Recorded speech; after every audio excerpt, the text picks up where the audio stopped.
యోగి యోగి రాసుకుంటే యూపీ అవుతుంది. ఎట్లున్నది కొటేషన్? నేనే రాసుకున్నా.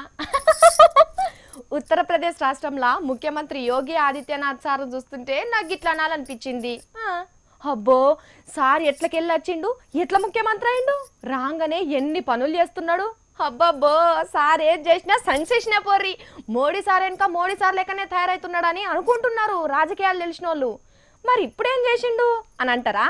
అబ్బా ఎన్ని రోజులు గొడ్డు కూరకు దూరం అయి ఉత్తరప్రదేశ్లో ఉత్త పప్పు తినలేక ఉప్పు కారంలో నూనె కలుపుకొని తినేటోళ్ళందరికీ ఫుల్ ఖుషయ్యే వార్త చెప్పిండు ఆ రాష్ట్ర సీఎం యోగి సారు. కోపం మీద ఏ షైతోటి ఆర్డర్ లేచేద్దన్నాడో అదే షైతోని పర్మిషన్లు ఇచ్చే వరకు గంచెడు తుణుకలు ఒక్కసారే నవ్వినంత సంబరపడుతున్నారు దేశంలోనే ఎద్దుకూర అమ్మేటోళ్ళు ఎక్కువ ఉన్న యూపీ రాష్ట్రంలో. మరి లేకపోతే ఏంది, ఉరికి ఎట్లా కాస్తే పొద్దు ఊగుతుందా, ఎగిరెగిరి సంసారం చేస్తే పొడుగు వెళ్తుందా?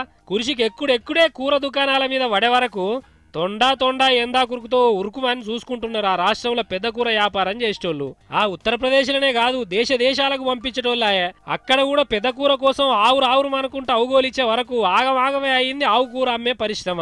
ఇక ఏమున్నది, లైసెన్స్ ఉన్నోళ్ళు లేనోళ్ళు అందరు గొడ్లను కోసేది లేదు, ముక్కలు అమ్మేది లేదని సమ్మెకే దిగిర్రు. కోర్టు కూడా సర్కార్ పనిని గట్టిగానే మందలిచ్చింది. ఇటు దిక్కు పార్లమెంట్లో కూడా లొల్లాయ. ఇక చేసేది ఏం లేక ఎద్దుకూర అమ్మేటోళ్లతో యోగి సార్ చర్చలు చేసి కూర గొప్పతనం గురించి తెలుసుకున్నాడు. అది లేక వ్యాపారాలల్లో ఎన్ని తీర్ల తిప్పలొస్తున్నాయో చెప్తే ఇది గొడ్డుకూర దుకాణాలకు జయ్యి అన్నాడు. కాగితాలు సై చేసుకుంటే హాయిగా ఆవులను కోసుకోర్రి అమ్ముకోర్రి, కాకపోతే మంచిగా అద్దాలు గిద్దాలు పెట్టుకొని దుకాణాలను సోక్ చేసుకోర్రి అని చెప్పి తోలే వరకు మస్తు సంబరం మీద బయటకు వచ్చి సమ్మె బంద్ పెట్టిర్రు. మరి లేకపోతే ఏంది, సీఎం కుర్చీ ఏమన్నా ఆర్ఎస్ఎస్ సంఘం పంచాయతీ కాదు కదా, అనుకున్నట్టుగా చేసేటందుకు.